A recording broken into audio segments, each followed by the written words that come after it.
Angliyaning Newcastle shahri Xitoyning Uyg'urlarni dafsanda qilish sababidan Xitoyning Taiyun shahri bilan bo'lgan qarindosh shahar munosabatini bekor qilganligini e'lon qilgan. Angliya axborot tori BBC'ning xabar qilishicha, Newcastle shaharlik majlis ovoz berib, Sanshi o'lkasining markazi Taiyun bilan bo'lgan qarindosh shahar munosabatini uzishni qaror qilgan. Angliyaning Newcastle shahri 1985-yildan beri Taiyun shahri bilan qarindosh shaharlik munosabati o'rnatib, ba'zi o'rtaq faoliyatlarni o'tkazib kelgan. BBC'ning bildirishicha, mazkur qaror loyihasini Newcastle shaharlik majlisining Liberal Demokratlar partiyasidan bo'lgan Wendy Taylor sungan bo'lib, u Xitoyning Uyg'urlar qarta qo'rqinchli xo'rlash elib berayotganligi qayd qilinayotgan bir vaqtda Newcastle shahrining Xitoy bilan munosabat qilmasligi kerakligini, qaror loyihasi 2 noyabr kuni ovozga qo'yilib, hukumat majlis a'zolarining to'liq qo'llashi bilan ma'qullanganligini, Xitoy kommunist hokimiyatining qilmishlarining o'zlarining himoya qilib kelgan universal qimmat qarashlarini qo'g'dashga va xalqaro harakat mezonlariga amal qilishga e'tibor qilmaydiganligini necha qitimlab namoyon qilganligini ta'kidlab, Uyg'urlarning vaziyati haqida to'xtalganda bosqinchilik, tug'mas qilish, hatto ichki a'zo savdosiga doir bayonlarning borligini, do'stlik munosabat o'rnatishga bo'lmaydigan davlat ekanligini degan. Xitoyning Kunzi instituti har qaysi davlatlarda taqalgandan keyin biroz to'nilgan Xitoy kasbiy texnik tarbiyalash markazi bir balvoq bir yo'lga munosabatli davlatlarga singib kirmoqda ekan. 2016-yili tunji bo'lib Tailandda Luban ish o'rni qurilgandan buyon hozirga qadar Misr, Efiopiya, Hindiston, Pokiston, Tailand, Portugaliya va O'rta Osiyo qatorliq 19 davlatda 25 Luban ish o'rni qurilgan ekan. Tianjin shaharlik hukumat tarafidan yo'l qo'yilgan Luban ish o'rni Xitoy tarixidagi donliq hunarvand Lubanning ismi bilan atalgan bo'lib, bir balvoq bir yo'l munosabatli davlatlarning aholilarini kasbiy ma'rif bilan, ya'ni mekatrondan qo'llanishchan elektronlik texnikagacha, avtomatlashtirishdan mashina odamgacha, yerlik hukumat va xalqning ehtiyojiga asosan turlar bo'yicha tarbiyalash elib bordi ekan. Luban ish o'rni Kunzi institutining yana bir atalishi ekan. 2017-yildan boshlab har qaysi davlatlar Kunzi institutining Xitoyning yumshoq kuchi va ideologiyasini ilgari suradigan organ ekanligidan ansirgan. O'tgan 4 yilda Amerika universitet tarmoqidagi 118 Kunzi institutining 104-ni taqilgan ekan. Ba'zi mutaxassislarning qarashicha, Lubnan ish o'rni Xitoyning taraqqiy qilayotgan davlatlarga texnik singib kirib, jo'grafiyalik iqtisodiy afzallikka erishadiganligini, bu rayonlarni Amerika bilan bo'lgan raqobatdagi muhim halqalarning biri deb qaraydiganligini bildirgan.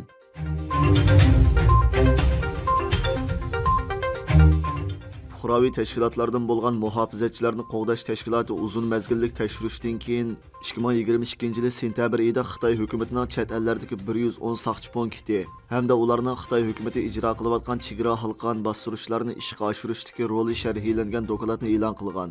7 noyabr qadar Amerika, Angliya, Germaniya, Kanada, Avstriya, Italiya, Irlandiya qatorliq 14 davlat o'zlarining bu masalani tekshirayotganligini bildirgan. Mazkur tashkilotning to'r betida 7 noyabr kuni e'lon qilingan bu vaqtdagi bayonotda ko'rsatilishicha, bu saqchi punktlari Xitoy jamoat xavfsizlik tarmoqlari va birlik sap bo'limlarining zich hamkorligida borliqqa kelgan bo'lib, ularning asosiy vazifasi chet ellarda Xitoy hukumatiga qarshi o'tirg'i chiqqan faoliyatlarni ujuqtirish, shuningdek chet ellardagi Xitoy fuqarosi bo'lgan kishilarni qonunsiz yo'sinda Xitoyga o'tkazib berish xizmatiga moslashish ekan. Muhofizatchilarni qo'g'dash tashkilotining bu doklati e'lon qilingandan keyin har qaysi davlatlar orqa-orqadan harakatga o'tgan hamda o'zlarining xavri bo'lmagan ahvolda qurilgan bu muassasalarning faoliyatlarini tekshirishga boshlagan. Ammo bu xil saqchi punktlar qurilgan bir qism davlatlar, bo'libmi Xitoy bilan qo'yiq iqtisodiy aloqasi bo'lgan davlatlar bu vaqtda inkos bildirishni rad qilgan. Xitoy virus yuqumi sababidan 2 yil to'xtatilgan Beijing marafonchi yugurish musobaqasi bir necha kun ilgari qaytadan boshlanib, 20 mingdan ortiq kishi Tiananmen maydoniga yig'ilib yugurgan. Ba'zi tahlilchilar Xitoyning bu harakati xalqaro jamiyatni aldash va o'zini oqlab tinchlikni bildirish ekan. Bu Beijing qishliq olimpik tanargat musobaqasidan keyin Xitoyning sohibxonlik qilgan tunji cho'ng tanargat musobaqasi ekan. Xitoyning hamma joylarida yanada intayin ig'ir Xitoy virus yuqumliq kontrol ostida turilayotgan mezgilda 20 mingdan ortiq odamning Tiananmen maydoniga yig'ilishi ommaning tanqidiga uchragan. Xitoyning har qaysi joylarida kishilar maska taqmasa yoki Xitoyning yuqumning oldini olish siyosatiga xiloflik qilsa qattiq jazolangan, tayoq yegan, hatto qo'lga ilingan.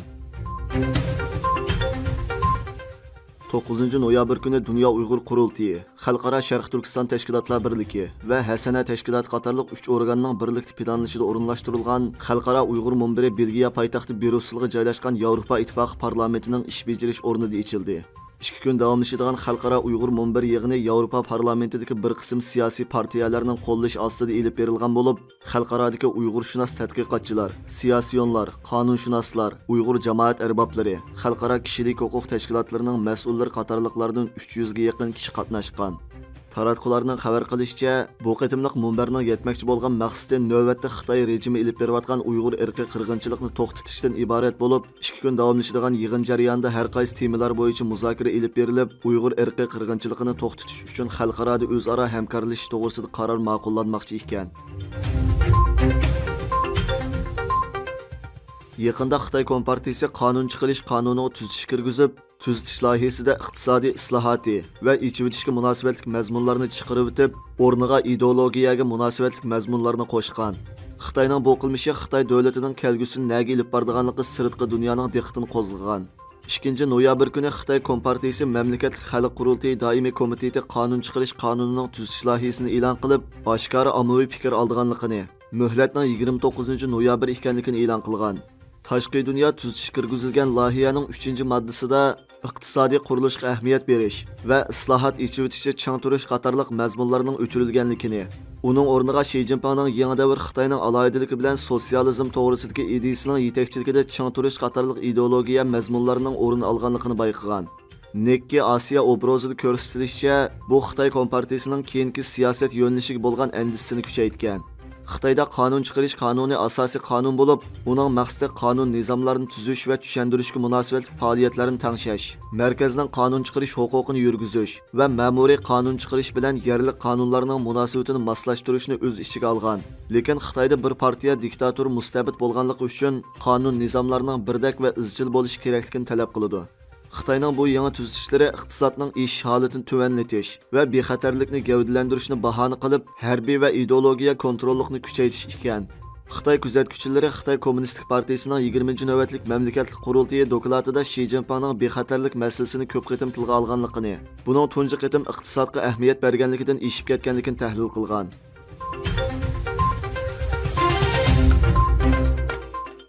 Yaqında 3-qitim Xitoy Kompartiyasining bosh sekretarlik o'rniga chiqib, o'zining kompartiya ichidagi mutlaq hukmronligini mustahkamlagan Xi Jinping 8 noyabr kuni Xitoy Markaziy harbiy ishlar komiteti birlashma urush qilish qo'mondonlik shtabini ziyorat qilib, Xitoy qurolli qismlarining barliq kuchini urushga markazlashtirishni talab qilgan. Xitoy hukumat taratqullari Xi Jinpingning Xitoy armiyasidan barliq kuchini urushga markazlashtirishni talab qilishda kimni nishon qilganligini tilga olmagan bo'lsa-mu, lekin Xitoyning G'arbiy Tinch okean rayonida Amerika va uning ittifoqdoshlariga xiris qilayotganligi hammaga ma'lum. Buning oldida Amerika strategiyalik qo'mondonlik shtabining qo'mondoni Admiral Charles Richard Amerika bilan Xitoy o'rtasida cho'ng to'qinish yuz berishga yaqinlashib kelayotganligini bildirgan edi. U o'tgan chorshanba kuni, ya'ni 2 noyabr o'tkazilgan bir qitimliq yig'inda Ukrainadagi urushning Amerika hozir duch kelgan eng cho'ng to'qinish emasligi, uning cho'qim Xitoyga chetishlik dunyoviy to'qinishga tayyorlik qilish kerakligini aytgan edi. Uning orqasidanla Xi Jinping Xitoy Markaziy harbiy ishlar komiteti birlashma urush qilish qo'mondonlik shtabini ko'zdan kechirib, Xitoy armiyasining barliq kuchini urushga markazlashtirishni talab qilgan. Xinhua agentligining xabar qilishicha, Xi Jinping birlashma urush qilish qo'mondonlik shtabini ko'zdan kechirganda mundaq degan: "Butun armiya partiyaning yangi davrdagi armiyani kuchaytirish ideyasi, yangi davrdagi harbiy strategiya yo'nalishini amaliylashtirishi, jang qilish kuchidan iborat bu tüp o'lchamda chang turib, barliq kuchini urushga markazlashtirishi, barliq xizmatlar urushga qartilishi, g'alaba qilish iqtidorini yuqori ko'tarishni tezlatish kerak." Xi Jinping bu yo'l yo'riqni Amerika Davlat Mudofaa Ministrligining yaqinda e'lon qilgan yangi davlat mudofaa strategiyasida Xitoy Amerika bexatarligi uchun eng cho'ng tahdid deb ko'rsatilishining orqasidan bergan. Germaniya hukumati davlat bexatarligini ko'zda tutib, Xitoyning bir shirkatining Germaniyadagi o'zak yasash zavodini sotib olish talabini rad qilgan. Siyosatchi to'rining 9 noyabr xabar qilishicha, Germaniyaning moliya ministri Robert Habeck Xitoy mablag' solg'uvchilarining Germaniyadagi o'zak zavodini sotib olishiga yo'l qo'ymagan. Robert Habeck mundaq degan: "Biz Yevropa ittifoqiga tava bo'lmagan davlatning mablag' solg'uvchilarini Germaniyada savdo qilishdan chekildik. Buningdagi sabab Germaniyaning bexatarligini, shundaqla xalqiliq kasblarni qo'g'dash. Xabarda aytilishicha, Xitoyning bir mikroelektronlik shirkati Germaniyaning o'zak yasaydigan Ilmos shirkatini 85 million yevroga sotib olmoqchi bo'lgan. Ilmos shirkati Germaniyadagi avtomobillar uchun o'zak ishlaydigan kichik shirkat bo'lib, Xitoy uni sotib olib, o'zi uchun o'zak ishlaydigan zavodga aylantirmoqchi bo'lgan. Germaniya yana Xitoy mablag' solg'uvchilarini Bavariyaga joylashgan RC elektron shirkatini sotib olishni cheklagan. Xabarda ko'rsatilishicha, bu cheklamalar Germaniya bosh ministri Scholz oldingi hafta Xitoyni ziyorat qilgandan keyin o'tirg'i chiqqan bo'lib, Scholzning bu ziyaratidan avval Germaniya Hamburg portining 25% payini Xitoyga sotib bergan.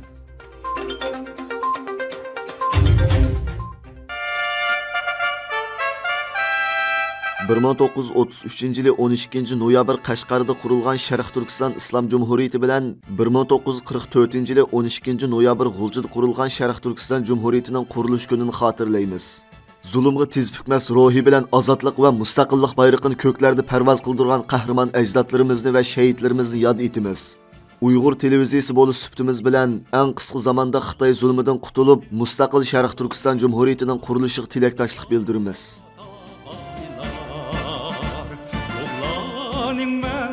Pervaning men, köngül armami kalkani.